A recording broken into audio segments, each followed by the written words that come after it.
1,634. Volta region has 1,397. Greater Accra, 1,340. Western region has 1,197. Northern region, we're talking 1,074. Upper East, 939. Bono is 877. Upper West is 730. Bono East is 667. OT is 628. Western North is 575. Ahafo is 450. Savannah is 379. Northeast is 373. The constituencies are 276. Electoral areas are 6,272. A total number of polling stations is 38,622. Let's take this story, beautifully authored. Watch this. Come Tuesday, December 19, 2023, Ghanaians would vote in district-level elections to elect members to the various metropolitan, municipal and district assemblies. The electorate will also elect unit committee members for the various electoral areas, like the presidential and parliamentary elections held in the country. The district-level elections are held every 4 years. Due to this importance of governance at the local level, the expectation is that interest will be high, but that is not the case. Turnout has been low, except in 1988, when turnout was above 50%. In 1988-89, the total turnout was 59.3%, 1994, 29.3%, 2002, 41.6%, in 2006, 33.1%, 2010, 35.5%, and in 2015, 30.6%. This very crucial one relates to eroding the non-partisan nature of the assemblies. Even the local government minister, Dan Botry, has identified the non-partisan nature as a major factor contributing to the low turnout over the years. We all come back to engage in the discussion and see whether there can be a consensus. Should we make it partisan? Institute of Local Government Studies, they've done a lot of research, and it shows in some key African countries, it's partisan from the local government level to the national level. Because the argument is, why either you have a superstructure which is partisan and the base is not partisan? I mean, what can account for that? And the interest that people should show in it is more or less a training level for people who want to enter into politics. He is very optimistic that with the work done so far, this year's response would be better than previous years. 1988, we had about 56% turnout. And then 98 or so, we had about 42%. But all the other ones, we're having below 40% turnout. So it is still possible to have voter turnout above 50%, which is our target now, and even if it is still non-partisan. He called on the media to help whip up interest in the elections. Beyond the adverts that have been placed in your networks, please, as part of your corporate social responsibility and as your commitment to this democratic experiment, do add more. Your major bulletins and other programs, at least for the next 1 week, let's remind people to go and vote Tuesday, 19th December. The district assemblies were introduced to allow citizens participate in governance at the local level and for the assemblies to guard the socio-economic development for their jurisdictions. All right, so this is actually meant to set the ball rolling for what promises to be a very interesting discussion now. Let's now watch another report. We're looking at women participation in the district level elections. The 1992 Constitution of Ghana guarantees women's political rights. There is poor female representation in government and many public spaces. Article 36, Clause 6 of the Constitution states that the state shall take all necessary steps to ensure the full integration of women in the mainstream economic development of Ghana. After the 2016 general elections, Ghana's parliament had 35 women representing representing 13% of MPs, and 240 representing 87% of MPs out of the 275 members of parliament, while the 2020 general elections recorded 40 female MPs representing 14.5% and 235 representing 85.4% male MPs. United Nations Sustainable Goal 5 call for women's full and effective participation and equal opportunities for leadership at all levels of decision-making process. Available information indicates women participation at the district level election has not been encouraging. Electoral Commission statistics showed that in 1988 and 1989, the national average voter turnout at the district level elections was 59.3%. In 1994, it was 29.3%. 1998, 41.6%. In 2002, it was 33.1%. 2006, 39.3%. And 2010, 35.5%. 2015, 30.6%. And in 2019, 33%. So far as you decided to be a leader, there are things, especially women. When you are passing, you can hear somebody saying, I shall. And I know it's part of the work. So I didn't listen to it. What I've been doing is, whatever I have to do to please my people in the community, that is what I've been doing. But how do we increase women participation in politics? For all those people who have been saying all these things about women, these dirty things about women, that they should stop saying all those things. If you are a politician or a leader in a society, it's not wrong to be doing it. I mean, we women have the caring spirit. We have the caring spirit. We have sympathy. Dora and Philomena are contesting for this year's district assembly elections. As females, what really informed their decisions? In my electoral area, actually, when I became assemblyman, I promised the people that I would teach some of the ladies something. Indeed, I did it. You look at around, you can see some tables and some things. I've always had the love and desire to do reasonable service for my community. She believes the affirmative action bill will increase women participation. Gender equality is urgently needed in these cases, because when you go to parliament, the women are less. When you come to the local government level too, the women are less. Even the MMDCs, everything. As the nation gears up for yet another local assembly elections on Tuesday, December 19th, 2023, the time has come for us again to think.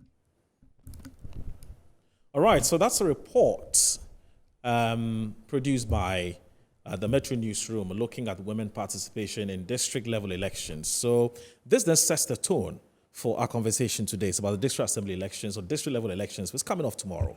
And we have in the studio some, you can call them aspirants or contestants for tomorrow's big day. We're going to be speaking to them about why they want to become assemblymen or women in the first place and what they intend to do for their communities and some of the challenges that they faced in wanting to become assembly members. My name is Audu Moro. Someone just sent a text and said, I've not to introduce myself. My name is Audu Moro. I'm sitting in for Annie Ifua Ampofo. So in the studio, I have Patrick Emisa Tetemensa. He is an aspiring assembly member or assemblyman for the Kwabenya electoral area. Good afternoon, sir. Thanks for joining us. Thank you. It's good to see you. Right. Michael Asari McDonald, Medina Social Welfare South electoral area. You're also here with us. Good afternoon, sure. sir. Good Thank afternoon. you very much for joining us. Thanks for having me. And also joining us via Zoom or joining us digitally is Alhaji Ibrahim Kamaluddin, also known as Amma Saman Bruni. He is an aspiring assembly member for the Amma Saman electoral area. Good afternoon, sir, and assalamu alaikum. Hello, good afternoon, Alhaji Ibrahim. Please unmute so that we can hear you, sir.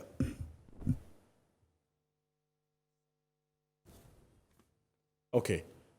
Whilst he sorts out his sound issue, we'll start with those. Yeah, Moro, can you hear me? Good. Ibrahim, good to hear from you.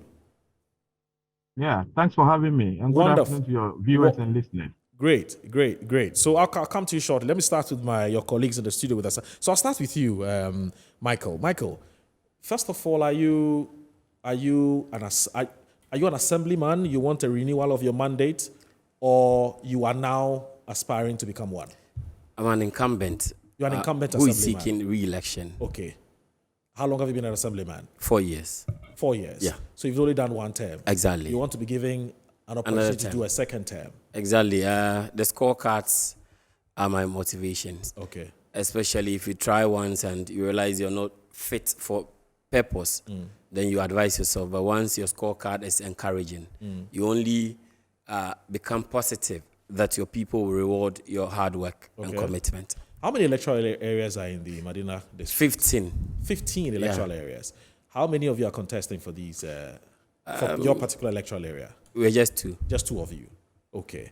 And is the other guy a new entrant, or he's also been there before? No, he's a new entrant. He's a He's new a first-time aspirant. Okay, it's a first-time aspirant. Okay. Now, when we talk about an assemblyman, who are you guys? Because I've heard people say, why should I even bother to go and vote for these guys? Who are these guys? People don't even know why they must. Based on they must go the and local vote for government structure, Yes. we're supposed to be intermediaries between our communal setup and then government operations, so that we would become sort of development agents Okay. to our people. Very often, it's like we are not giving our proper seats, but we shape the grassroots. If it has to do with property rates, we decide or we discuss how much someone should pay. But those are some decisions we take at the local level. Okay. Now, which sums up and then becomes sort of a working document where people are charged to pay. So it looks like such decision making at that level should have people with sharp thinking, deep thoughts, some commitments, some readiness to serve, and some spirit of nationalism. Okay. So that whatever you're doing at the end of the day will reflect the lives in the lives of your people. I see. But then the handling of it, the Act 936 is not really in full flight. My argument has to do with how the neglect of even the unit committee, they are not used properly. Okay, so that's another leg of the conversation, which is to look at the challenges you're facing Exactly. as assemblymen, which is making your job ineffective. That's a separate Exactly. conversation. I just wanted to get an up-close personal Sure. knowledge of who you are. And so I'm going to come to Patrick soon, but who are you really? I mean, what are your credentials? It's growth. It's a process I have been through from basic school, student leadership, secondary school, and then the University of Ghana. One time JCR president, and then acting SRC president. It gets to a point where you feel you've gone through the mill, and there's the need to come back to serve your people. So I feel it's a process, and the time was then. I just want to know your credentials in terms of your educational background, your work career background, and so on. And there is a reason why I'm asking this, and I'm going to come to you. And when it gets to that point, you begin to understand what I wanted to know who you are in terms of what your credentials are, basically your profile. So you have a degree, Sure. and you have a master's, not yet. Yes. You have a master's. Not you're done, working not on yet. that. No, yeah. Okay, all right. And how long have you been working? I've been in the media space for 15 years. For 15 years. So you're a media person through and Yeah. through. All right. I'll come back to you for that first. When the main conversation about Exactly. what you do as an assembly member and the challenges will come there. But let me come to you too. Now, Michael, I'll ask the same questions. That's Patrick. Sorry, Patrick. So who is Patrick? Yeah, Patrick Amisa Tete Mensah is aspiring assembly member for Kwabenya electoral area. Okay. I was once a unit committee member for 2 terms, which is 8 years. Is that as it is, I have to upgrade. So I also have to contest for that of the assembly member election, the last time, which I didn't succeed. Okay. I was second on the All right. search. So this time around, I've come in again as the aspirant to contest the incumbent. Okay. So when I asked about who are you, I wanted to actually know about your educational background, in terms of your career background, your professional background, and so on. Right. Just right. as I did with. Exactly. I have a high Michael. diploma in ICT. Okay. You have an Operations HND yes. in ICT. Okay. Operations Professor of ICT. Okay. For I worked at Abokobi also. Okay. For 4 years. I also taught at the Kwabena cluster of schools for 4 years. Okay. Yeah. There As a teacher? As a teacher. Okay. Yes. Then from there, I came down from 2002. I opened my own firm. Okay. Africa Computer Training Institute. Okay. Which we were training on ICT. All right. Yes. Are you an incumbent assemblyman? No, I'm an aspirant. You're an aspirant? Yes. First time aspiring? First time contesting? No, second time. Second time contesting. Yes, you didn't win the last time? No. I'm sure you've learned some lessons. Exactly. So this time around, you're hoping to get exactly the same electoral area. Yes. How many electoral areas are in your? We have. Is your place a district or a municipal or a metropolis? It's a district. It's a district. Yes. How many electoral areas are? We have that there? of almost 18. 18 electoral yes. area. You are contesting in one of them. Yes, please. How many people are contesting with you? 5. 5 people. Yeah. And you would soon tell me why you think you stand tall among the 5. Exactly. Okay, let me come to Kamal. Kamal Dean. Hello, Kamal Dean. Yeah, Moro. Yes. I can hear you. I can hear you. We can't see you, unfortunately. Kamal Dean. Yes, I can see you now. Good. Now, Kamal Dean, I'm going to ask you the same set of questions that I've asked your colleagues in the studio. One, who is Alhaji Kamal Dean Ibrahim, the Amasama Bruni? Who are you in terms of your educational background, your professional background, career, so on and so forth? Well, Moro, I was born and bred in Mamobi. We moved to Amasama in 1996. I started my basic education at Queen's Preparatory, just around the Mamobi Polyclinic. I later moved to Victory Preparatory around Kaukudi. Then when I completed P6, I went to Kotobabi 7 JHS, where I completed my JSS then. That was JSS then, 1997. From there, I went to WASEC, Was Senior Secondary, now Was Senior High. When I completed, I went back to WA again to have my teacher training education at Nusrat Jahan Ahmadiyya Teacher Training College, NJA. When I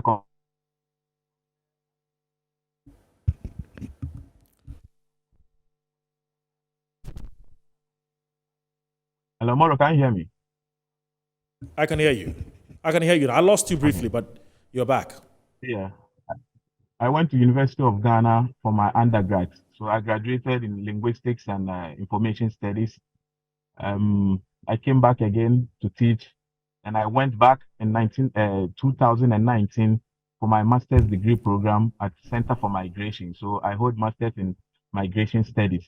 So when it comes to my educational background, that's my educational background, and my professional background basically is in the teaching field, where I've taught, and then in other senior secondary schools like Chumesi Boateng Secondary, where I also did a part-time there when they were lacking an English teacher. So when it comes to subjects like government, literature, history, English, social studies, I'm there. I've been handling that for quite some time now. So basically, if you ask of my profile or who Ibrahim Kamal Dean is, this is who Ibrahim Kamal Dean is. And now aspiring to be the Amasama Electoral Area Assembly member. So if somebody says, Alhaji Ibrahim, what's your profession? What would you say? I'm a teacher. You're a teacher. Great. Now let's proceed. But remember that we'll revisit this matter again. Now, in your electoral area, you say, is this the first time you're contesting? Yes, this is my first time. This is your first time. Okay. How many electoral areas are in your district? Yours is a district too, isn't it? Municipality. Oh, it's a municipality. Okay. How many electoral areas are there? We have 17. 17. Okay. Yes. And in your case, Amasama Electoral Area can be said to be the municipal capital. Okay. Right. How many people are contesting with you again? 3 people, including myself. We are 4. 4 people are contesting with you. Now, tell me I'm why. number 1 on the ballot. Right. You tell me why you believe that you stand tall amongst your other colleagues who are contesting with you? Why must it be you and not the other three? Well, when it comes to contest, when it comes to contest, you kind of consider it like you want to write a thesis. You look at, okay, if I want to write a thesis, what gap have I identified that I want to fill in? So that's what I sat down and analyzed. And then two, I also got the support from the youth to come on board and contest. So when you look at the other aspirants contesting, one, I'll say that when it comes to in terms of educational qualification, I'm top on it.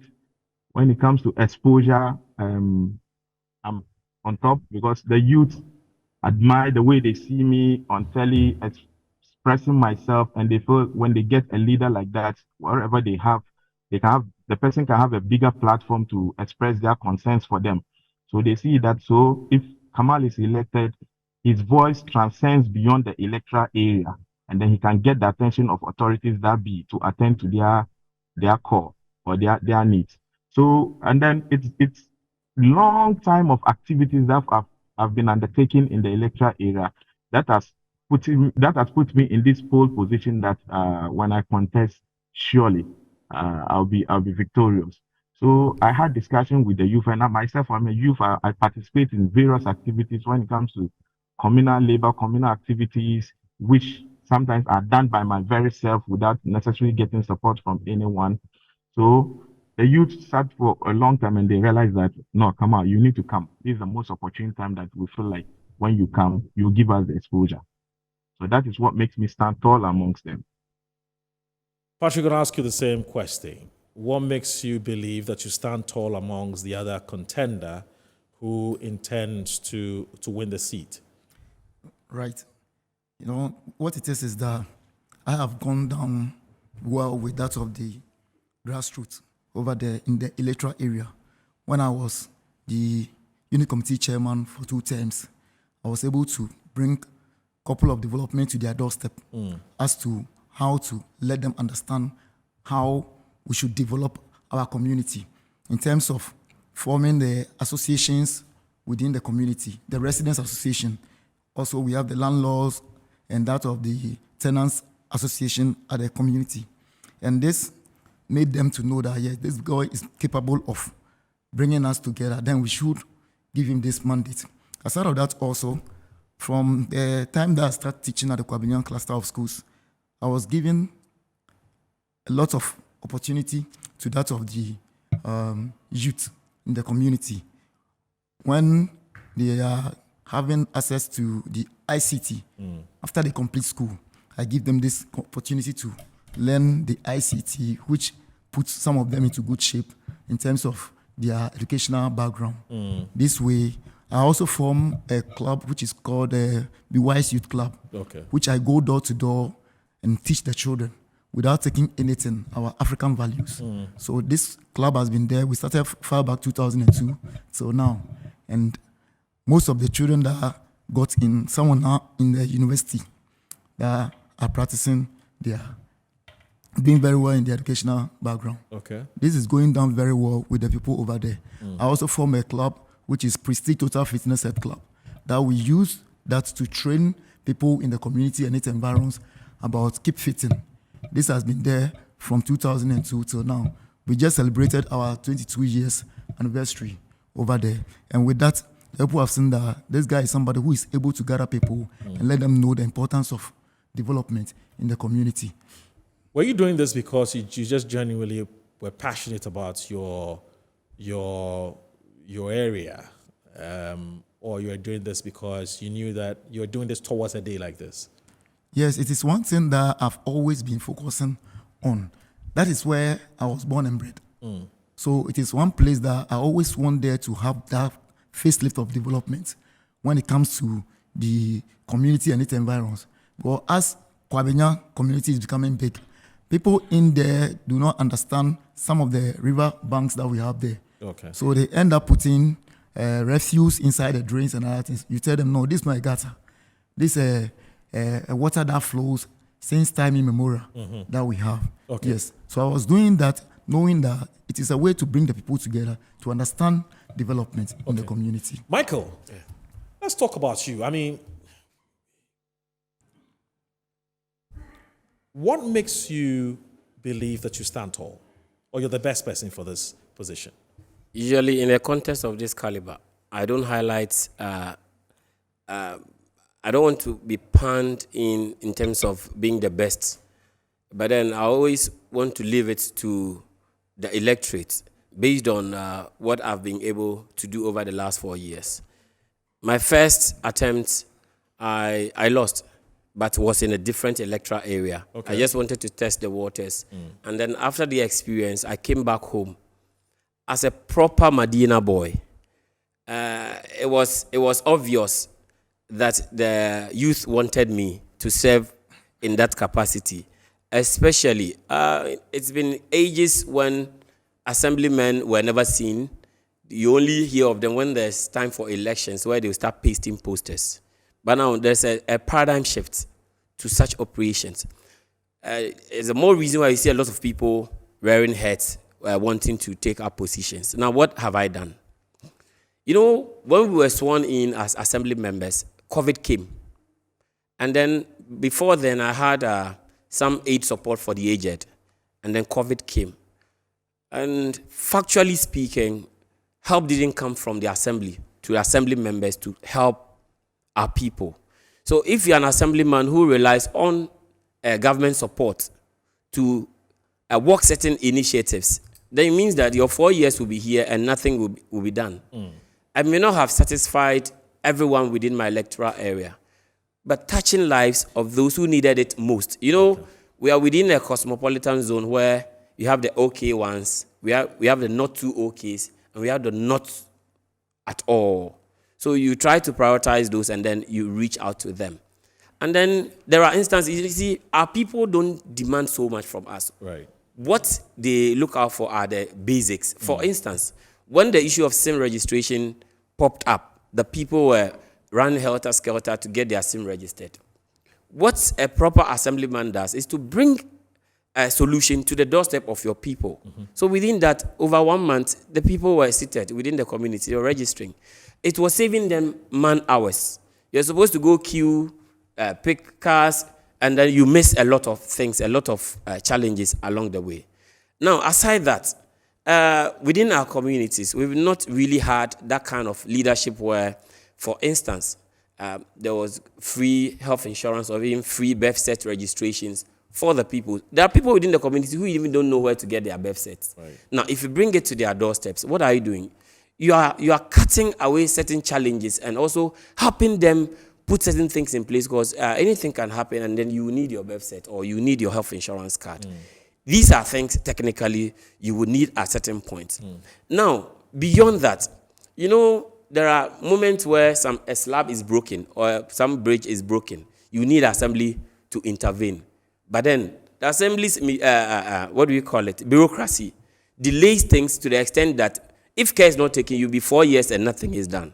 So you take the initiative, put pen on paper, write to well-meaning people or people you're connected to.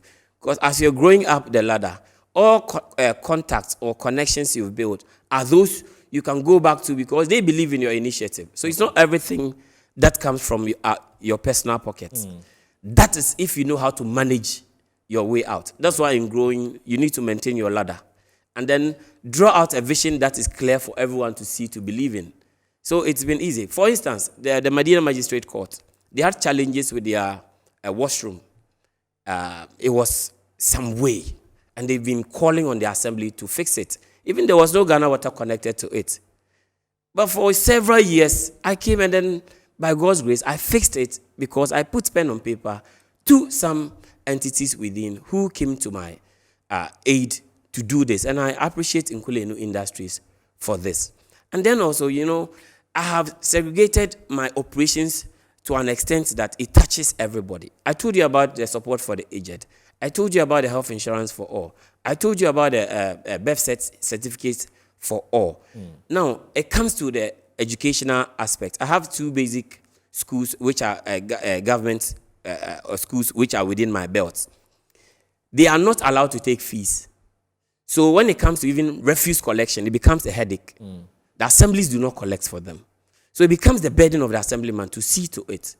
And it costs so much. And these are things we face day in, day out. So if you're able to alleviate all these challenges within the communal setup, you're solving a problem. Okay. And then I say that I have kids on my bill who are in basic school because they've been loitering. You know, the FQ is in operation. But entrance and then even getting books for them and uniforms for them comes at a cost. So all these things we do just to have, to alleviate the challenges our people go through. Right. And then within the setup, Medina is blessed with footballers. As a media person, I don't go a day without talking about my footballers in Medina. Right. I'm a sports journalist by profession. Okay. And then with that, I'm constantly with them trying to navigate between to see where opportunities are. I may not have done so much within the setup, but I'm always there to give them whatever morale they need in terms of supply of materials to aid their, like jerseys, football, even those who play for Division 1, Division 2. Okay. If they have challenges with their boots, I try to sort out. Right. So this is how, like, you relate. It has to do with the human relations. Okay. It's not because I have some money to give. No, my people are so wise that even when you're giving money, they know that it's just for the purposes of elections. Right. So they look out for who has been with them. And that has been the Medina boy, Romeo. All right. Let me also engage Eunice Sakina Datsin. She is an assemblywoman for the Adenta West electoral area. Eunice, good afternoon. Thanks for joining the conversation. Hello, afternoon. Very afternoon here. Good. Eunice, first of all, how is it going? Is the momentum gathering? Do you get the sense that more and more people are showing interest in this event? Well, very good afternoon to all our listeners. Yes, I'm gaining a lot of momentum from the women, especially from the youth, because women are not so much interested in vying for such positions. And me being here, aspiring for this position, the women have given me a lot of attention and support. Okay. Some even to the extent of giving me financial support and then mobilizing people for me to come and speak to so that they can vote for me. So here, yes. Right. I've gathered a lot of momentum, and I know that this seat is mine by the grace of God. Who is Eunice Sakina Datsin? Tell us a bit about yourself, just briefly, not, just a brief account of your resume. I'm a woman, I'm 40 years, I'm married with 3 kids. I have 2 boys and a girl. I'm a caterer by profession. And what do you say you're a caterer? Yes, please. Okay, sure. I'm a caterer by profession. Right. And I love women. I support. I'll say I'm a philanthropist. I support women and vulnerable children. I cook. I'm under the school feeding, cooking for children. And you know how school feeding issue is. But I don't give up. I always try my best all the time to provide for them, because I know that these children coming from poor homes, if I don't feed them, because of that, they will not come to school. It enhances enrollment. And my kids, because of that, the campaign has been easy, because when I move, you hear the children chanting my name, Mama, Mama, Mama. Yeah. I get it.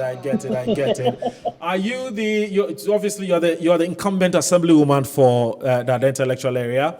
No, please. I'm not the incumbent. Oh, you're aspiring. I'm aspiring. Yes, oh, good, please. good. Is this your first shot, or your first attempt at this? My very first shot. This is the second. And I'm taking. My very first shot. Oh, your very first shot. Okay. Yes, and the support is marvelous. It's great, and I know I'm taking the seat by the grace of God. I get it. How many people are contesting with you? I have the incumbent alone, so just the 2 of us. And you believe that you have what it takes to beat him or her? By the grace of God, with the great support from my youth and the women and the men as well. Yes, and my students. Yeah, I know. Okay. Now, just again briefly, what have you done for the people of the Adenta electoral area that's for which they must base their decision on in electing you and not the incumbent? Thank you very much. Quite recently, still less than a month, I've provided quite a number of street lights, and I did that because the women were complaining you see some dark places, and women, it will shock you that as early as 2 a.m., market women will be moving to market, and then you have these bad boys taking their phones and their money. So upon providing this street light for them, they are very happy about it, quite a number of it. And then I've provided a quite number of health insurance cards for them to enable them go to the hospital when they are sick. And then my area being a very deplorable place, I have a lot of slums there, the people living in kiosks and all that. Once in a while, I visit them with a little bit of sanitaries and, foodstuffs, like not gari and, so, and the youth too, once in a while, I visit them at the park with my football and my jerseys. So, just to mention a few, and a little bit of clean-up exercise around our community. So, that's alone. It's a nod, a good nod for me to move on. Thank you. Great. Now, I'm going to ask my next set of questions. It's something that I'm going to take around for everybody to answer. But here's the thing.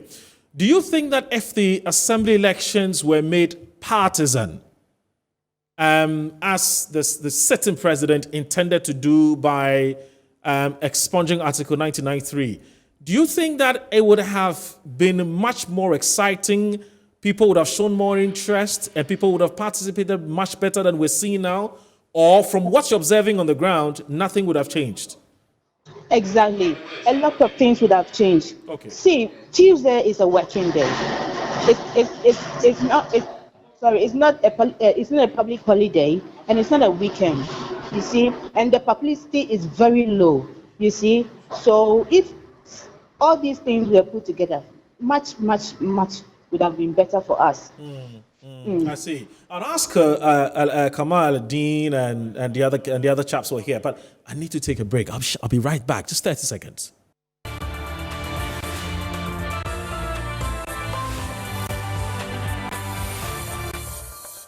All right. Thank you very much for staying with us. This is a Metro TV's coverage, conversation about tomorrow's district level elections. We're talking to some of the aspirants to tell us why they're participating in it and what they intend to do for their people. I have Patrick Kemisa Tetementa as aspiring assembly member for the Kwabena electoral area. I have Michael Asari McDonald, Medina Social Welfare South electoral area, and then Eunice Sakina Datsing, assemblywoman for Adenta West electoral area. Now, Sakina was actually on the line. I'm going to ask Sakina my final question before she goes. Sakina, I was asking you earlier about whether if we had made this whole electoral exercise.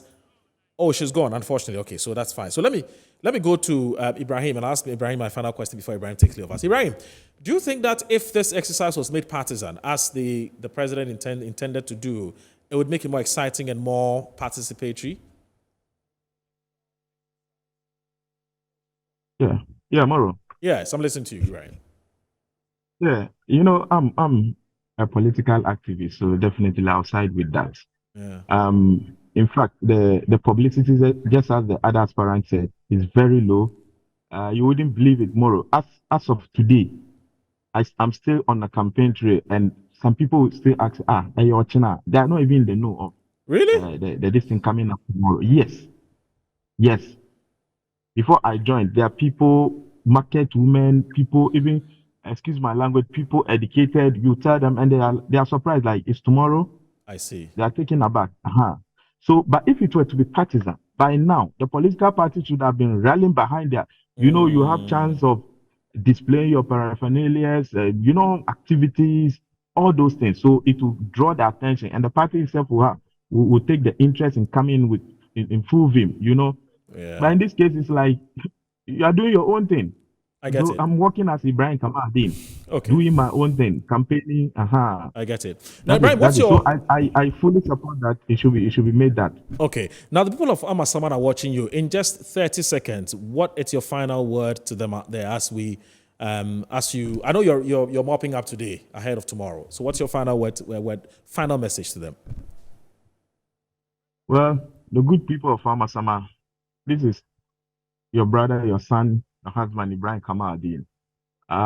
Here today appealing to you on the eve of the upcoming assembly election, which takes place tomorrow, to kindly vote for me. I've thought we mounted platform. I espoused my policies that I want to, or for which I want to contest to be the assembly member for the electoral area. I therefore kindly plead with you that I'm number 1 on the ballot paper. Therefore, tomorrow, God willing, when you get there, you vote number 1, Kamal Amasama Bruni. Thank you, Moro. Thank you very much, Ibrahim Kamaluddin. He's also called Amasama Bruni. Thank you very much, Johnny. I also want to say a big thanks to Eunice Sakina Datsun. She joined us to tell us about why she also wants to become assemblywoman. Unfortunately, we've lost her, but that's fine. I'll conclude with my guests who are here in the studio with me. So I guess I'll come to you, Patrick, because you have spoken. I think you spoke a while ago, isn't it? Yeah. Which of you? Who was the last person to speak? I think it was. It was me. You spoke last. Oh, okay. So I can now come to Michael. Now, Michael, I want to know what your thoughts are on this thing about partisanship, just briefly. If the parties had hijacked this, do you think the euphoria would have been much more than we're seeing now? I think the president's attempt to call for it to be partisan wasn't in bad faith. But for me, I think this is the only aspect of our political life or space which is devoid of politics. And I would wish it remains the same, because the issue here is that it has nothing to do with gaining publicity from the political parties, but it has to do with fueling the right channels to do their work. Okay. For instance, the NCC should be in the heart of this publicity. The issue here is that there are a lot of people who are even losing interest in the partisan political seasons. Yeah, because there's no electoral benefit. Exactly. They've been voting for you guys for God knows how long. Do you know what is happening now? Yeah, people are going to vote because, some are going to vote because they feel, I believe in you, but not because of the political party. Right. Now, when the party comes to anchor this space, the person wouldn't think of your capabilities anymore, but would anchor it on the party's emblem. True. In as much as we have this monkey soup rearing out like that, pro MPP, pro NDC, yes, it's minimal. Right. It's behind the doors, but it's not facial. But when it happens that, I've had a lot of people from, I'm a pro something, but there are people from other side who love me for the work I'm doing. So you mean the partisanship can blare? Exactly. Or can actually becloud the person's ability to work. Exactly. So we are MPPs, whether you can do the work on us, they vote for you. Exactly. We're back to square one. Exactly. So whereas you're saying that even though, yes, if we introduce partisanship, it's more exciting, but it also has its own challenges. Exactly. So let's be careful. That's the point you're making. Sure. So let me come to you. What do you think? Yeah, in fact, I support what he's saying, because when it becomes partisan, it will let the people in the community, they will even well off from participating in that of the election. Really? Rather, I want the NCCE to put measures in place, and the advert and other thing that ought to be done before the elections to be done very well. But they have to put measures in place in order for the district assembly to debate. Exactly. You see that? Do you guys? On and on. Well, let me come to Mike. Do you guys also come under this pressure from MPs, paying school fees? You have to go for funeral donations. Blah blah. It's even more. You see, my funeral donations all around 4 years. It's no joke. Really? You know, the MPs are. You know, we have this. We are sort of an interface within the community. First people to meet even before the MP. So it becomes a burden. Okay. And you, they know where you live. Yeah. So, within. Yeah. So if someone is contesting within an electorate and doesn't live there, it's a sort of a disadvantage for the person, because when they're looking for you, where would they find you? Just like my opponent. Okay. You get it? I get it. So it's an issue where the people can find you. They meet you every day. So it's like a daily pressure. Okay. You get it? I get it. So this is where the resources should be channeled to. And then, because we are close to the people, we know exactly what the issues are. Exactly. And someone at the top would have to inquire through me. Okay. Even the MP, excuse my language, will not have the benefit of knowing every electoral area's problem. They would have to know through us. True. You also know it through your unit committees. Exactly. And because we are with the people, the feedback we get day in, day out, that's what amasses to. Okay, that's fine. Today is the last day. Yeah. So are you supposed to become, because with the parliamentary and presidential final day, you're not supposed to be campaigning? You're supposed to. It's the same with you? You're not supposed to be campaigning today? Campaign. Or you can't campaign today? Yeah. So but not on a loud note, sort of a mop-up. Quietly, submarine, a mop-up. So what are you going to do today? Just a minute each. I'll start with you, Patrick. Right. What are you going to be telling the people today? Do you think it can change anything? I'm telling them that Patrick Amisa is coming with change. Therefore, they should vote for Patrick Amisa. I'm number 4 on the ballot paper. Okay. Yes. So as it is, all the developmental projects that they want it to be done at the very communities that we have. Okay. We pray that when I'm giving the nod, I will help and facilitate the movement and also lobby for the community to get the facelift that they need at the place. Because you have the track record. Exactly. You have proven beyond reasonable doubt that you can do it. Yes. And we are also praying to that of the municipal chief executive and also the MUSEC and NISEC to also mop up the security measures that they have to put in place during this very election. Is this an expensive venture? It is. How are you funding it? By yourself. Nobody's your supporting pocket you. money? Exactly. Nobody's coming to you to say, because like with the MPs. No. People come and You are not support them supported in any way. You are not supported in any way. Sometimes some of the people that maybe are in the community, they are like, okay, this guy, what you have been doing to us. So 200 CDs here, okay, 500 take here, this, 1,000 take that, here. take that. Yes. Wow. How much have you spent so far? It's not a crime. That I can mention. You don't mention. That I can mention. Michael, But a lot has gone in. You spent a lot. Solving communal problems with the little you have. Okay. I wouldn't see it as It's a not a waboka. bother. Exactly. Okay. It has to do with alleviating challenges from Yes. human lives, and You are ready to boka once it makes your people happy. yes, once That's my the point people you're are making. satisfied. Right. That's why I don't see it as a liability. Exactly. I get that. Should assembly members be paid? It's a huge yes. Reasons. Okay. Now we work all round 24 hours operation. Yes. Because you don't have the benefit of sleeping throughout I see. your sleeping You don't have a hours. holiday. Exactly. Okay. Whether it's you see, for my side, Yes. the more reason why I'm positive that my people are retaining me has to do with the fact that I don't have a personal life. I don't have privacy anymore. You've dedicated your life to them. Whether it's the police issue, it's the court issue, it's fire, it's any disaster, first to be there. I see. Whether you're here, you're there, wherever you call, I'm just like a telecom. I don't want to advertise for anybody. Yes. Everywhere you go, I get it. I'll be there. Yes. So it's the people. So it only makes sense that you're resourced yeah, every month. if we study this terrain so well, you realize Yes. that our people don't need much. They need that proximity with leadership Yes. to be able to tell them, even if you're not don't able have to it. solve, Yes. you To engage them. engage them, and maybe if there are certain other alternatives or advices they get receive from you. All right. And there are moments where they only need, for instance, someone is arrested and needs someone to stand in as a bill or surety. I've just received this message. Just quickly before we go, I beg you, just 30 seconds. Moral greetings to you and your panelists, especially Patrick Amisa Atamenta. He's the president of the Prestige Keep Fit Club, of which I'm a proud member. He was 2 terms unit committee member for Kwabenya electoral area during his term. He was able to form a lot of presidents association, which brought unity and development to the Kwabenya electoral area. He has taught in the Kwabenya cluster of schools as operations supervisor of ICT for 4 years under the Abokobi district. His love for education motivated him to single-handedly train a lot of youth in ICT for free. With his great skills, I believe he will improve the following when voted for: education, sanitation, good health care for the aged, security, unity among traditional leaders and residents. I encourage voters in the Kwabenya electoral area to vote for him on the ballot for Patrick to win the upcoming assembly elections. Good luck to all of you. Let's come from Nanekia, who says she's a very good friend of Patrick. Anyway, so my name is Al Dumuro. Thanks for watching. Good afternoon, Ghana. I sat in for your regular host, Annie Efua Ampofo. Same time Wednesday. We'll be right back. Have a good day. Bye-bye.